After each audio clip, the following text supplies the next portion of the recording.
Bonjour à tous.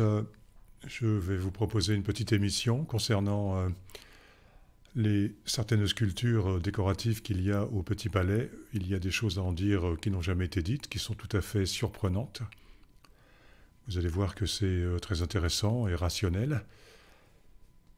Voilà, je vais vous montrer pour commencer un petit film de présentation, que vous puissiez voir à quoi cela ressemble. Voilà, voilà. Donc ici, voici la façade principale du Petit Palais. Ce monument a été bâti pour l'exposition universelle de l'année 1900. Voilà encore, il fait face en fait au Grand Palais. Hein. C'est un ensemble, ces deux monuments.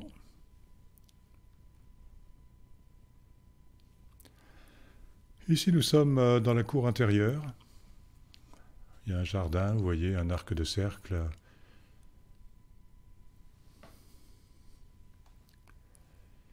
Et en fait, il y a de ce côté-là, il y a de la décoration architecturale. Et on va s'y intéresser. C'est pour vous donner une idée, hein, si vous n'y êtes jamais allé, que vous voyez un petit peu à quoi ça ressemble.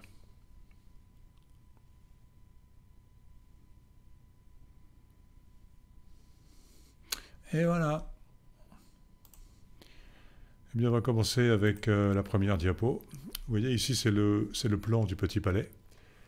Et donc, j'ai mis dessus des étoiles, un bleu en haut, vert et rouge. Vous pouvez voir que ces étoiles sont sur l'axe de symétrie. Le palais est symétrique, hein, si on trace une ligne verticale au milieu, voilà, les parties gauche et droite sont bien les mêmes. Et en fait, on va voir des éléments qui sont, disons, à l'arrière du palais, hein, le panneau décoratif de l'arrière, celui de la cour intérieure que l'on vient de voir, l'étoile verte, et enfin on voit la façade principale au milieu, le portail principal. Voilà. Donc ici, voilà, nous sommes en quelque sorte à l'arrière du Petit Palais, et c'était pour présenter, oui, c'est décoré, et le truc principal est au milieu, à voir, ça encadre l'horloge. D'accord. Alors qu'est-ce que c'est que ça en fait Eh bien, il s'agit d'une œuvre de Hector Lemaire, hein, qu'il a créée en 1899. C'est le jour, la nuit et les trois parcs. Alors les parcs, si vous voulez, vous voyez, ce sont les personnages qui sont en bas, les trois parcs. Une parque, c'est une déesse de la mythologie grecque qui contrôle la vie des hommes en la déroulant et en la coupant comme un fil. Voilà, ça c'est le dico de l'internaute. C'est pour ça que ici, vous pouvez voir bon, ces trois personnages, vous pouvez remarquer qu'ils n'ont pas l'air joyeux, hein, comme on voit souvent en architecture. Il n'y a pas de joie, il n'y a pas de sourire, ça finit quand même par poser question. Il ne suffit pas de dire ils avaient l'habitude à cette époque de faire ainsi. Ça ne répond pas à la question pourquoi le faisait-il ainsi. Et ce qu'on peut voir, ce qu'il faut remarquer absolument, c'est cette espèce de fil. Vous voyez la souris. Ici, il y a une sorte de ruban ici qui passe là, qui va dans la main du personnage du milieu, qui repasse ici, qui ressort là, et le troisième personnage à droite a levé la main. Dans la main, il a une paire de ciseaux, et il va couper le ruban en question. D'accord? Donc c'est en fait tout à fait dans la symbolique des parcs, c'est le fil de la vie qui est coupé. Hein. Parce que, d'après la page Wikipédia, hein, les parcs sont dans la religion romaine ou la mythologie romaine les divinités maîtresses de la destinée humaine, de la naissance à la mort. Elles sont généralement représentées comme des fileuses, mesurant la vie des personnes et tranchant le destin. Selon l'écrivain Jacques Lacarrière, elles sont le symbole de l'évolution de l'univers, du changement nécessaire qui commande au rythme de la vie et qui impose l'existence et la fatalité de la mort. Voilà, donc on peut remarquer ici qu'il y a l'association de deux thèmes avec les parcs. Il y a le jour et la nuit. Le jour est à gauche et la nuit est à droite. On peut remarquer que ces deux personnages, le jour et la nuit, ne sont pas du tout joyeux, comme d'habitude. Voilà, on se demande bien pourquoi une allégorie du jour n'est pas souriante. Ce n'est pas le cas. Et la nuit, donc c'est le sommeil. Une femme dort. Voilà. On peut remarquer certaines choses dans mon axe de recherche. Ce n'est pas la première vidéo que je fais. Ne me jugez pas juste sur un petit extrait de ce que je fais. J'ai déjà un paquet de vidéos. J'ai fait des livres aussi. Voilà, aujourd'hui, cette étude représente un maillon de ma chaîne. Ce n'est pas le total. Donc vous pouvez voir que l'allégorie du jour brandit une torche. Bon, c'est la lumière. D'accord. En dessous de lui, ici à gauche, le soleil. Oui, le soleil qui donne la lumière du jour. On remarquera qu'il lève une main. La main droite, il la lève un petit peu à la façon des atlantes architecturaux. Comme s'il portait quelque chose. Et en même temps, il soutient le drap qui se déroule derrière lui. Comme d'habitude, le drap, c'est le symbole d'un linceul. Parce qu'en moyen français, un des sens de drap était linceul. Donc ce personnage personnifie un Atlante qui voit arriver la fin de sa civilisation dans une catastrophe terminale, comme raconté par Platon. Même si en même temps c'est vrai, c'est l'allégorie du jour. D'accord ? Il y a plusieurs choses qui sont représentées en même temps. Alors, vous voyez, il brandit une torche. Alors ça peut l'identifier aussi à Lucifer. Le Lucifer de la tradition européenne, chrétienne, le porteur de lumière, identifié à la planète Vénus. Voilà, la planète qui apparaît lorsque le jour se lève, ou juste avant que le jour se lève. Identifié à Lucifer. Lucifer aussi peut être considéré comme un ange déchu, un ange qui était au départ très, très rayonnant, d'accord avec le plan de Dieu, mais finalement, il a trahi le plan de Dieu et s'est retourné contre cela. Voilà, donc c'est en affinité aussi avec d'autres conceptions mythologiques, comme par exemple, toujours pareil, dans le livre d'Enoch 1, vous avez les anges, les fils des dieux, les Néphilim, qui sont descendus sur la terre en trahissant le plan prévu, Et donc ils ont apporté la lumière sur la terre, la lumière de certains secrets, d'une certaine connaissance. On retrouve la même idée dans le chapitre 6 de la Genèse, les premiers versets, puisque vous avez ces Néphilim, ces fils des dieux qui sont passés du ciel sur la terre. Voilà. Et ça, ils sont venus sur la terre, mais ce n'était pas vraiment un bienfait, parce que sur la terre, la situation est dégénérée, est devenue violente, chaotique, et alors Dieu a envoyé le déluge pour mettre un terme à toute l'expérience. Voilà. Donc ce personnage, à mon avis, s'y réfère également. Et donc à droite, vous avez une femme qui se personnifie la nuit. Elle aussi, elle lève les mains à la façon d'un Atlante, même si en principe les Atlantes sont masculins, ils ne sont pas féminins. Donc elle porte un drap au-dessus d'elle.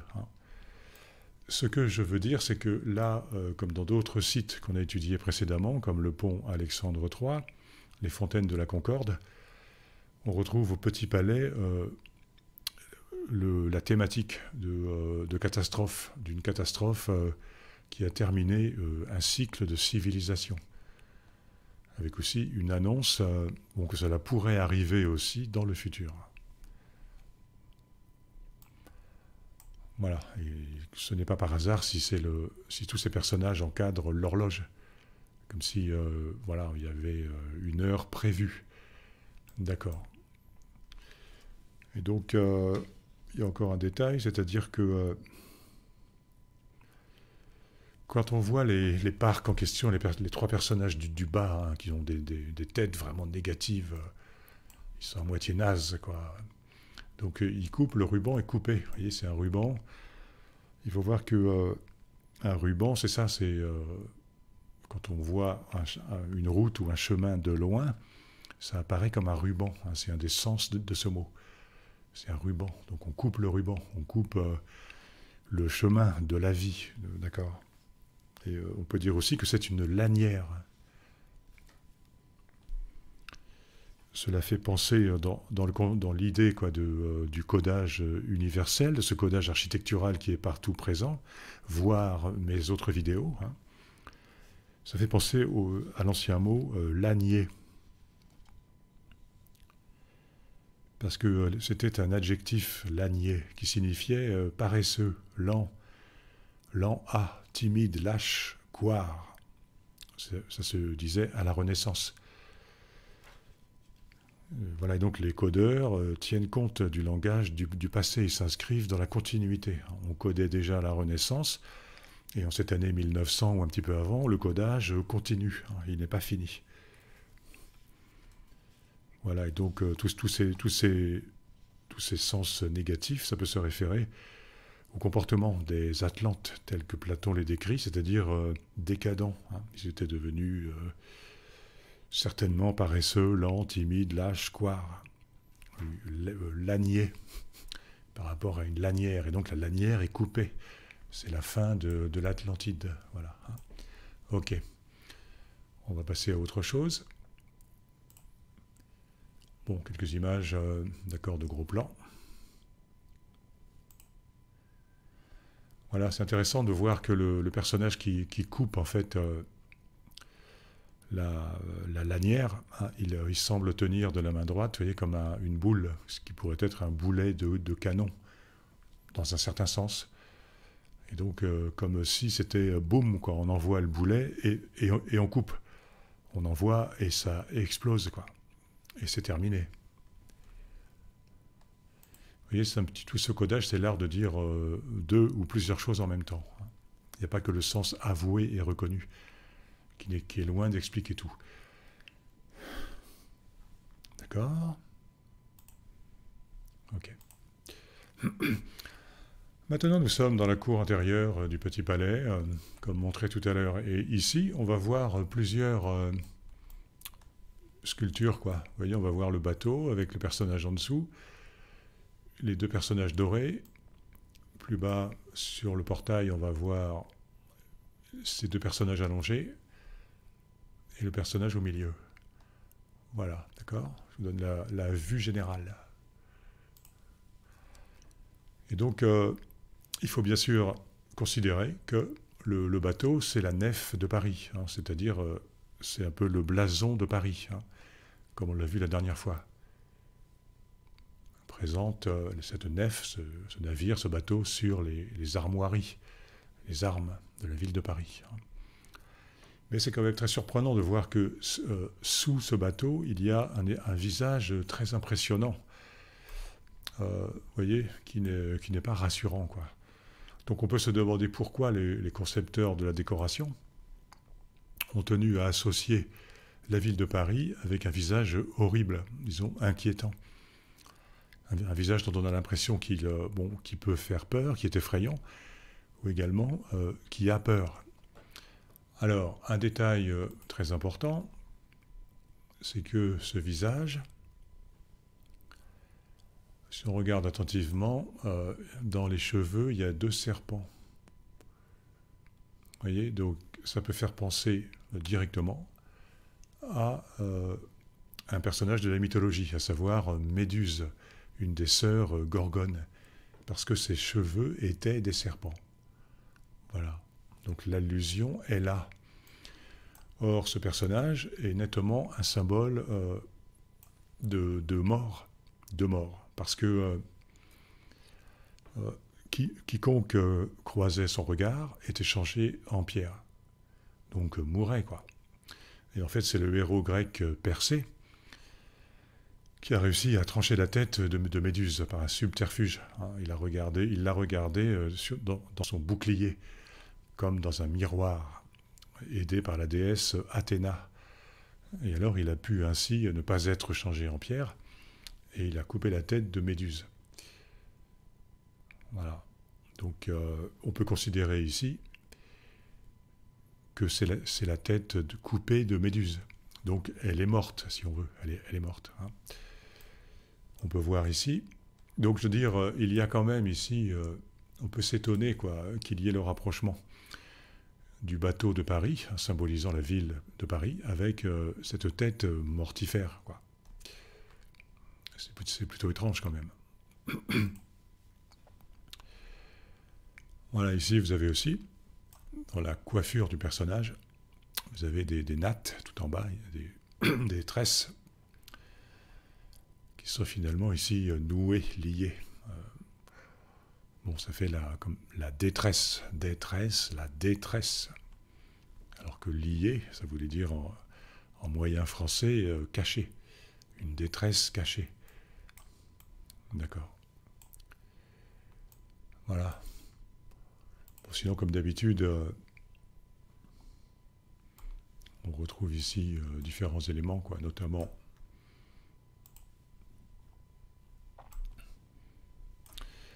vous avez ici une sorte de frise, vous voyez, avec une série de glands, hein, le fruit du chêne. Donc le gland dans son petit réceptacle. Voilà, la présence du chêne, comme d'habitude, ça peut signifier ce qui est une chaîne, un enchaînement quelconque, c'est-à-dire une perte de liberté. L'enchaînement, par exemple, des situations. Et également, ça fait l'idée d'un fruit qui est servi, présenté dans une coupelle.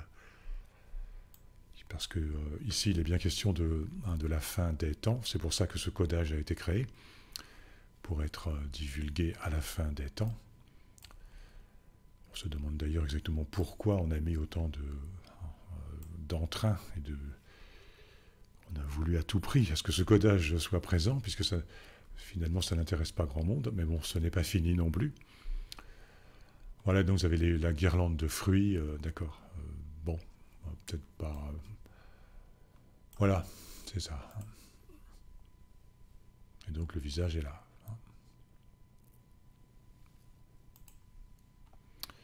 Et sous ce visage, comme on l'a vu tout à l'heure, il y a deux personnages féminins, allongés.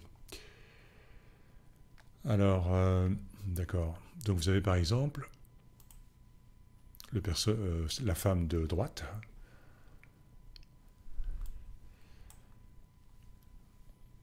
Donc elle, avec ses mains, elle nous indique deux objets. Le premier, c'est un grand tissu sur lequel elle est allongée, qu'on retrouve à droite. Ce n'est pas de la roche, c'est en fait un tissu, c'est-à-dire un drap, dont un des sens était linceul. Vous pouvez remarquer son visage un peu pincé, elle n'est pas joyeuse. On pourrait dire qu'elle ne fait pas la pin-up qui va distraire le public. Non, bon, elle songe, il n'y a pas de joie. Avec son autre main, elle indique son collier. On a vu ça la dernière fois, à savoir que le mot « coller » avait le sens anciennement de collier, mais aussi de lacet, piège. Une cordelette qui sert à capturer les petits animaux, comme les lièvres, les lapins. Voilà. Donc c'est comme si, en fait, elle nous disait, oui, j'ai un souci, à savoir qu'il y a un certain piège, et ça risque de finir dans un linceul. Voilà.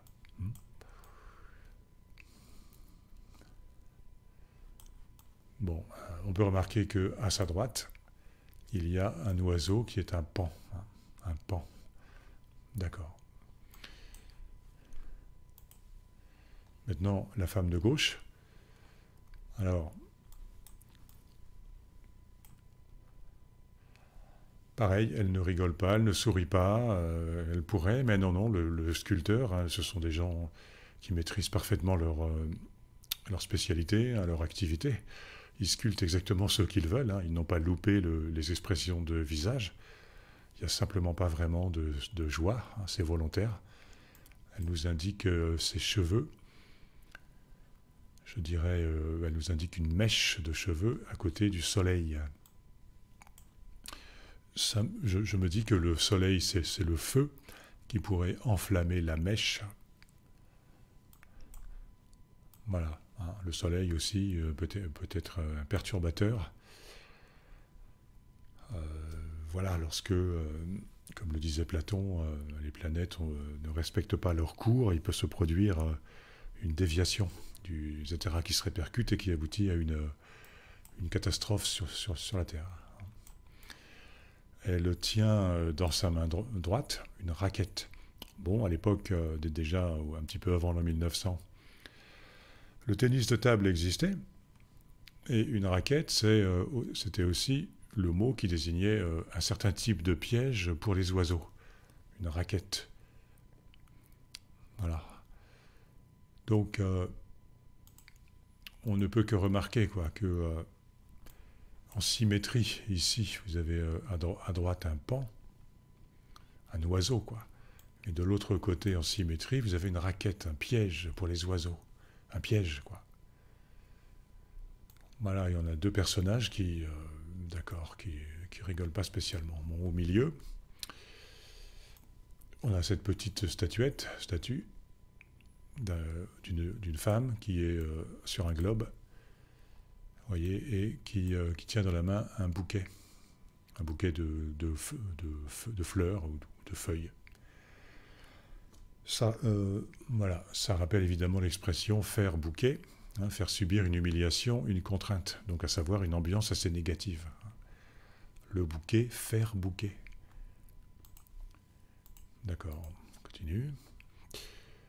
Et donc ici on arrive, vous voyez un peu la répartition des éléments, quoi, sur la même façade. Donc il y a bien une idée de symétrie, vous voyez, parce que là vous avez les lettres RF de République française. Et ici, de l'autre côté également, mais en effet miroir. Il y en a toujours une lettre qui est à l'envers. Donc il y a vraiment une complémentarité, une symétrie. Maintenant, on va voir les deux dames dorées, qui elles également sont sur des sphères. Alors, ça, j'y reviendrai tout à l'heure. Ici, on peut voir... ça marche toujours. Ici, on peut voir que ce personnage tient à la main une couronne de laurier. Donc, je me souviens plus que officiellement ça représente, hein, quelle était la raison, enfin l'explication académique reconnue. Mais moi, ce que je vois ici, je vois dans la boule, je vois la Terre, la planète Terre, et donc je vois le génie de la Terre, la divinité de la Terre, qui a le pied posé dessus, et qui brandit donc voilà, une guirlande de feuillage. Donc bien sûr, on va me dire, c'est une couronne de laurier, c'est pour récompenser les hommes de valeur, les héros qui le méritent. D'accord. Je vois aussi que une couronne de feuillage, c'est également un chapelet. Et comme je le dis souvent, le verbe chapelet voulait dire frapper durement, tailler en pièces. Donc, je suis désolé, mais je vois quand même ici la terre, quoi, une allégorie de la terre qui brandit un chapelet. D'accord? C'est l'art de dire deux choses en même temps. Vous avez bon, voilà, une allégorie, je ne sais pas, de la danse qui brandit une couronne de laurier, très bien. Bon. Et vous avez également la personnification de la terre qui brandit un chapelet. Voilà, avec le verbe chapelet, frapper durement, tailler en pièces. Ok. Et vous avez son homologue, de l'autre côté, on retrouve le même type de dessin, hein, c'est pareil. On peut voir que ces charmantes dames sont nues, à l'exception d'un drap. Hein. Un drap. Voilà. Et l'autre aussi n'avait qu'un drap. Hein. C'est-à-dire un drap, donc un linceul. Ce qui renforce le message. Alors, pourquoi voir les choses en négatif comme ça? Ce sont des pièces de puzzle. Hein, ce sont des pièces de puzzle. Je vous transmets ce que j'en ai compris. Vous n'êtes pas obligé de le croire. Hein. Mais moi, je crois en ce que je dis et je discerne comme un message d'avertissement concernant une possible catastrophe sur la Terre. Voir mes 2 vidéos précédentes, voilà, cette vidéo-là termine en fait la trilogie de ce qui a été posé au XIXe siècle et qui va dans le même sens, à mon avis. Vous pouvez voir ici, c'est marrant, sur le toit. Voilà. Vous voyez, vous avez une sorte de forme. Ça évoque en fait un visage stylisé. Ça fait une feuille végétale. Les yeux seraient là, la bouche. Voilà. Et ce visage serait sur une sorte de disque. J'y vois un feuillard, quoi, c'est-à-dire un voleur de grand chemin, hein, par rapport au langage ancien. Alors, des voleurs de grand chemin, il y en a un paquet, hein, il y en a plein. Et donc, il est sur le disque, c'est-à-dire sur l'ovni, sur la soucoupe volante, qui est son vaisseau. C'est donc la symbolisation, peut-être difficile à comprendre pour ceux qui n'ont pas suivi, c'est la symbolisation quoi, de quelqu'un qui vole dans l'espace sur son vaisseau volant, son vaisseau spatial. Voilà.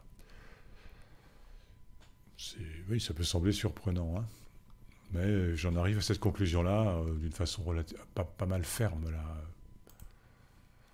Voilà. Et maintenant, de chaque côté du portail qu'on vient de voir, il y a 2 groupes statuaires. Il n'y en a pas 3 ou 4, il y en a 2. Vous avez ces 3 enfants hein, qui... voilà. Bon, vous remarquerez que bon, les statues sont un petit peu abîmées. Ouais. C'est un peu abîmé quand même, c'est un peu usé par les intempéries. Bon, celui-là à droite, il esquisse un sourire, ouais. Un petit peu, un tout petit peu. Hein.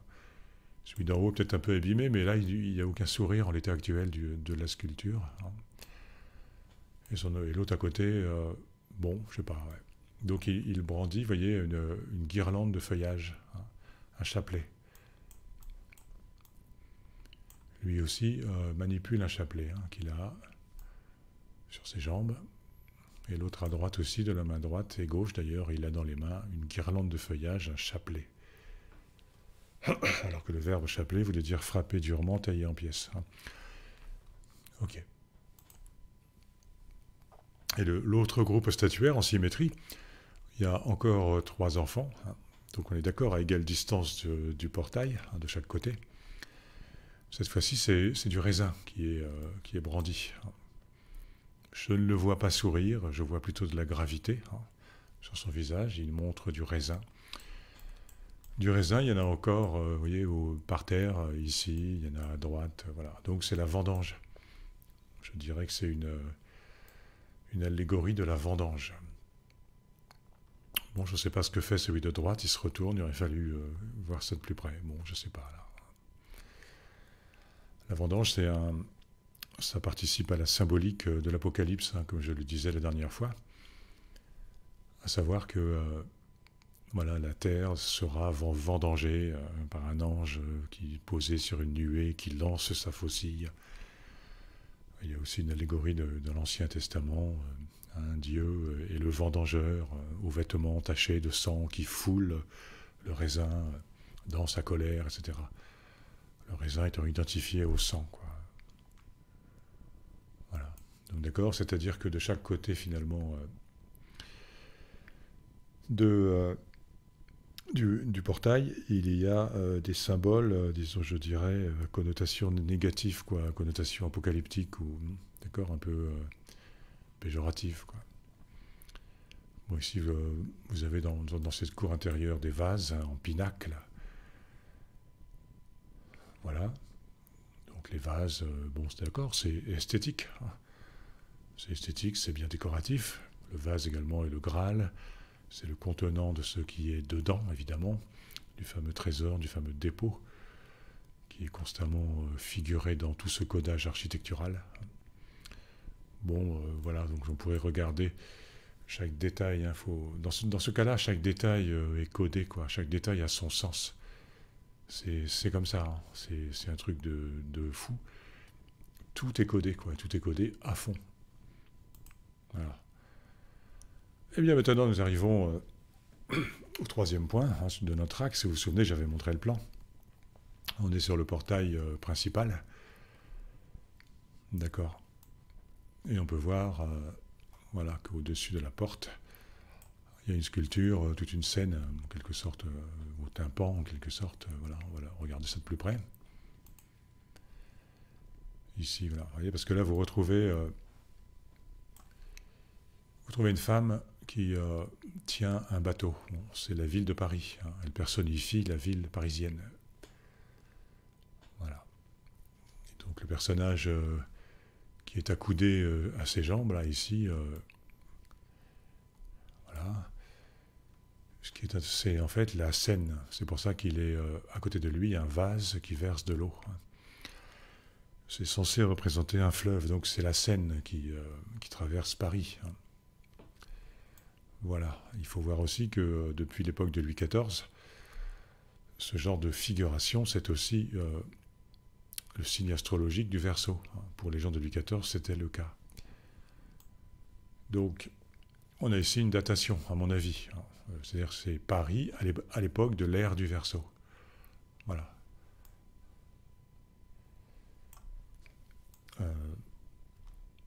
Voilà, donc vous retrouvez, vous voyez ici à droite, vous avez cet homme comme ça, debout et lui aussi est supposé être un fleuve, puisqu'il il verse un vase, discrètement il verse un vase et de l'eau s'écoule.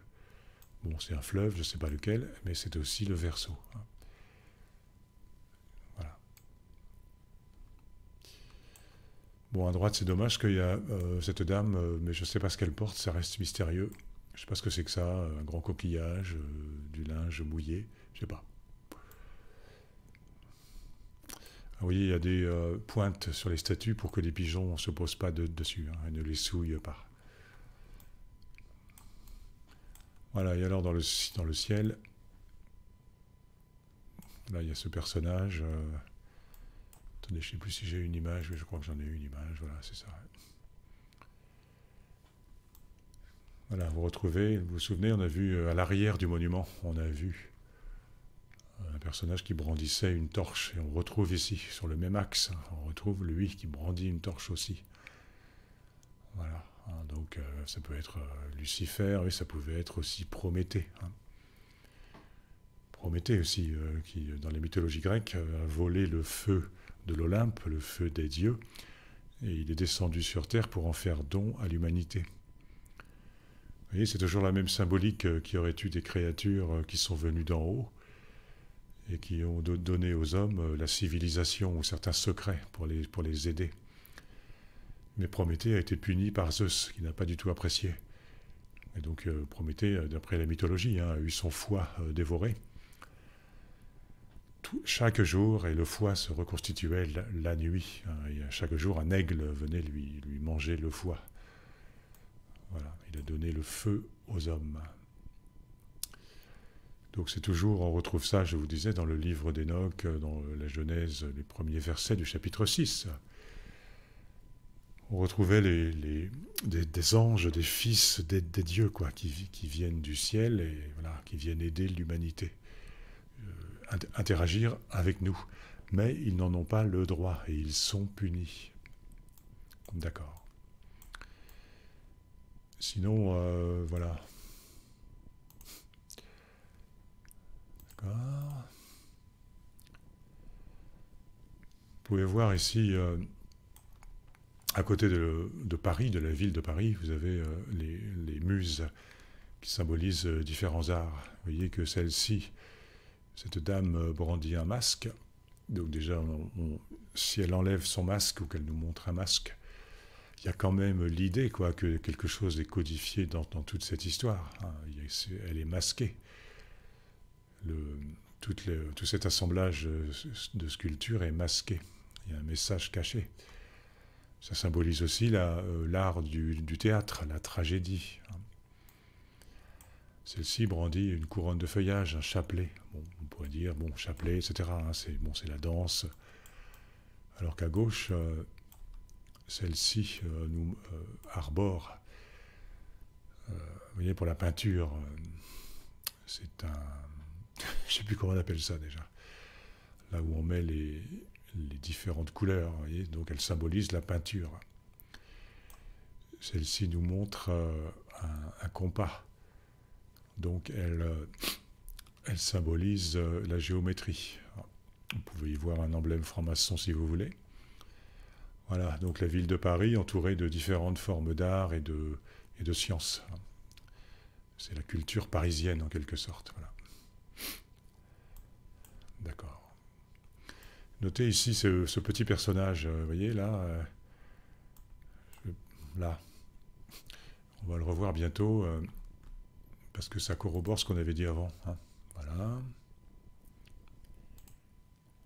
Bon, voici un fleuve qui est aussi l'air du Verseau. À mon avis, c'est vraiment le fait de supposément montrer un fleuve, mais qui est aussi un signe astrologique, le Verseau. C'est une façon de parler discrètement de l'ère du Verseau. À notre époque, nous, en 2021, on va entrer dans l'ère du Verseau. Voilà, c'est pas par hasard, à mon avis, hein, c'est tout à fait fait exprès. C'est-à-dire que les gens de l'année à peu près 1900, ou de deuxième moitié du 19e siècle, ils nous parlent de la ville de Paris rattachée à la fin des poissons, hein, à la fin de l'ère des poissons. On y est aujourd'hui, ou au début de l'ère du Verseau. Ben, on y est aussi. Hein. Mais ça n'a pas l'air si positif que ça. Voilà. D'accord. Donc là, décidément, c'est dommage. Je ne sais pas ce qu'il tient comme objet. Je ne sais pas. Bizarre. Mais c'est sûrement très intéressant. Hein. Ou un coquillage. Là-bas. Voilà. Et donc, vous avez cette console hein, je vous ai indiqué il y a quelques minutes. Voilà. Qui est-ce ici? Ben, c'est la déesse Athéna. Reconnaissable à la chouette qui est à côté d'elle. La chouette, l'animal nocturne, est un de ses attributs. La déesse Athéna, déesse de la sagesse, mais de la guerre aussi. Déesse des arts, je crois bien, des arts. Alors, qu'est-ce qu'elle fait là, en fait, Athéna? Après, vraiment, oui, des arts, donc le petit palais, un lieu d'exposition de formes d'art, de sculpture, de tableaux, d'accord. Mais c'est intéressant parce que vous retrouvez son bouclier ici. Or, sur son bouclier, c'est justement à la tête de Méduse. C'est le bouclier d'Athéna sur lequel elle a collé, où est représentée finalement la tête de Méduse, la tête qui a été décapitée par Persée. Elle a d'ailleurs contribué à cette action. Hein. Voilà. Donc ça corrobore quelque part que tout à l'heure on a eu raison de voir la tête un petit peu effrayante. On a eu raison d'y voir Méduse, puisque cette fois-ci, à coup sûr, on retrouve ici, sur l'égide, le bouclier d'Athéna. Voilà. Et de chaque côté de ce grand portail, vous retrouvez encore des personnages ailés hein, qui tiennent des couronnes de feuillage, comme ça. Donc ici, c'est supposé représenter la sculpture. Vous voyez, lui, il tient un maillet dans les mains. C'est un sculpteur, voilà. Bon, reste quand même que le chapelet, ça peut s'appeler un chapelet, hein, la guirlande, la couronne, c'est un chapelet il y a quelques siècles. Hein. Et donc, vous voyez, c'est posé à peu près au-dessus de la proue du bateau qui est là. Si vous vous souvenez, dans ma vidéo sur la place de la Concorde, j'avais indiqué qu'il y avait des proues de bateaux.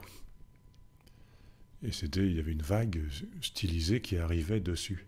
Maintenant, le chapelet est au-dessus de la proue du bateau.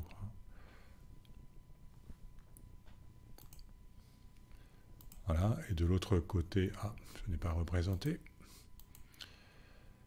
D'accord, je me suis gouré alors, mais peu importe, de l'autre côté, il y a exactement la même statue en inversion, quoi. Mais ce n'est plus la sculpture, c'est la peinture. Et vous retrouvez la même scène en miroir. Donc voilà, si vous voulez, j'ai bien l'impression qu'on nous dit... qu'il y aurait quelque part une possible catastrophe quoi, qui pourrait se produire sur Paris. Fin des Poissons, début du Verseau. Bon, quand on voit à notre époque, vous me direz, c'est pas trop difficile à prévoir. La nature est anéantie, rien ne va sur la Terre. D'accord, mais j'ai bien l'impression que certains initiés de la deuxième moitié du 19e siècle, ils le savaient, quoi. Hein. Ils le savaient, et ils ont voulu nous passer ce message d'avertissement. Voilà. Et donc ici, bon, le diaporama est bientôt terminé, je n'ai pas voulu prolonger à l'infini. Voici on est sur un côté du Petit Palais, et vous avez cette scène qu'on va regarder de plus près. Voilà, vous voyez encore une femme nue. Nue justement, elle n'est vêtue, si on veut, elle n'arbore qu'un grand foulard. Alors comme d'habitude, c'est à la fois décoratif, hein, un foulard dans le vent, tout ça, c'est beau, mais aussi on peut y voir une connotation négative, puisque ça peut être donc, une écharpe, induisant, suggérant le mot écharpé, hein, c'est-à-dire lacéré à coups de lame, etc. C'est-à-dire finalement frappé, quoi. Voilà. Ça peut être aussi un drap, hein, suggérant le sens, l'acception, linceul. Voilà.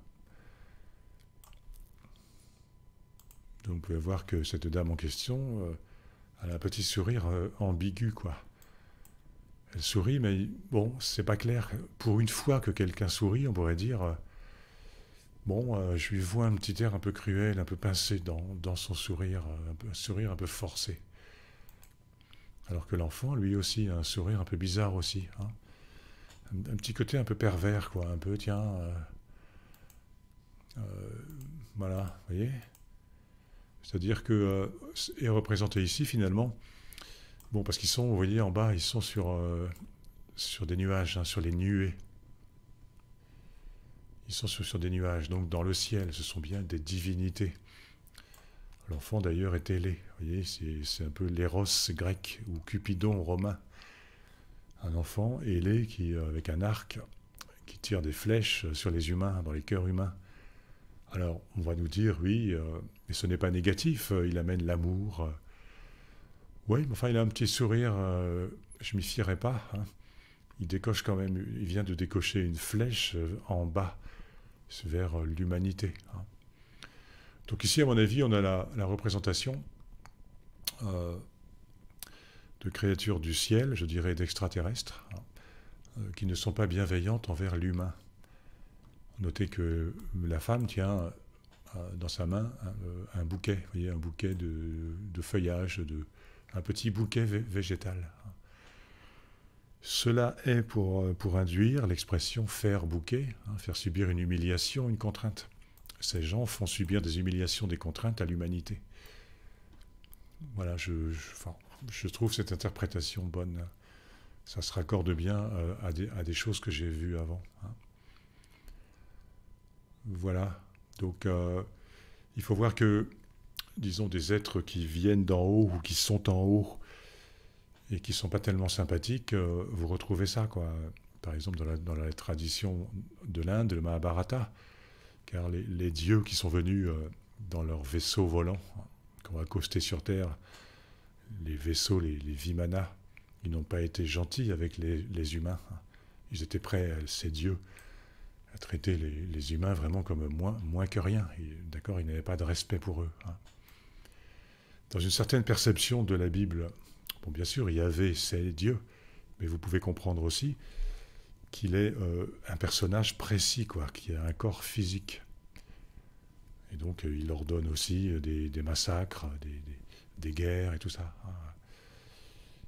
Voilà, on peut considérer que dans la Bible aussi, Yahvé est un de ces dieux de l'Antiquité qui, voilà, hein, qui a, en quelque sorte, c'était loin d'être pacifique et innocent. Hein. Voilà, je raccorde tout cela aussi à la mythologie grecque, puisque les dieux grecs, pareil, ne sont pas des saints, hein, ce ne sont pas des enfants de cœur. Ils ont des émotions, ils se vengent, ils sont violents, etc. Donc on a un petit peu l'impression qu'il y a des millénaires, il y a des êtres physiques, des extraterrestres, à moins qu'ils soient venus d'une civilisation évoluée, du type Atlantide, terrestre, mais alors à ce moment-là, avec une technologie, quoi. Ce qui fait qu'ils sont passés pour des dieux, alors. Et donc ils n'ont pas été extrêmement sympas avec les humains qui n'avaient pas ce niveau de technologie. Bon voilà. Donc comme d'habitude, sinon vous pouvez voir, c'est la dernière image du diaporama, où vous avez des symboles, hein, c'est récurrent. Dès qu'il y a une petite décoration, bon, je ne vais pas à chaque fois redire la même chose, mais vous avez le rouleau ici, les œufs ici, les oves. Voilà, ici la symbolisation d'un passage, d'une porte. Parce que la feuille aussi, c'est la porte, c'est un des sens du Moyen-Âge. Après l'an 1000, la feuille, c'est la porte. Tout est conceptualisé comme ça. Hein. Tout est, vous voyez, ici, le rouleau, vous le retrouvez là. Bon, la cosse, les cosses de haricots, d'accord. C'est-à-dire le fruit est dedans. On ne le voit pas, mais il est dedans.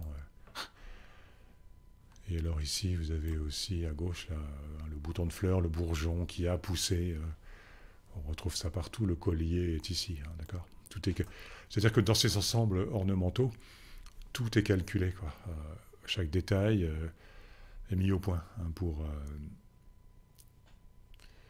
chaque détail est mis au point voilà, pour pouvoir être décrypté.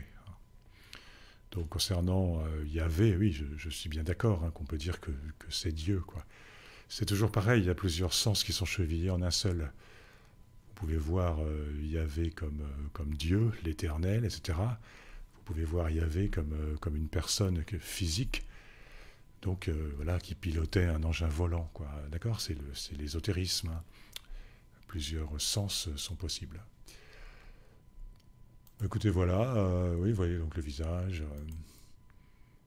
Voilà. J'ai terminé ce diaporama. J'espère que ça vous intéresse. Je vais passer quand même un petit peu, voilà, en mode caméra. Voilà, je voulais vous montrer ça. J'espère que ça vous a intéressé. Voilà. Alors évidemment, ça peut surprendre. Hein. En fait, toute l'architecture comme ça comporte un codage. Si vous ne le saviez pas, eh bien, je vous invite à visionner d'autres de mes vidéos. C'est décapant, hein, c'est complètement révolutionnaire. On s'y attend pas, on s'attend pas à ce que quelqu'un dise ça. Voilà. Voilà. Je vais vous donner rendez-vous pour une vidéo prochaine. Enfin, pas si prochaine que ça. Il va y avoir un petit temps d'attente. D'accord. Voilà. Passez de bonnes vacances et donc quand même à une prochaine vidéo. Au revoir.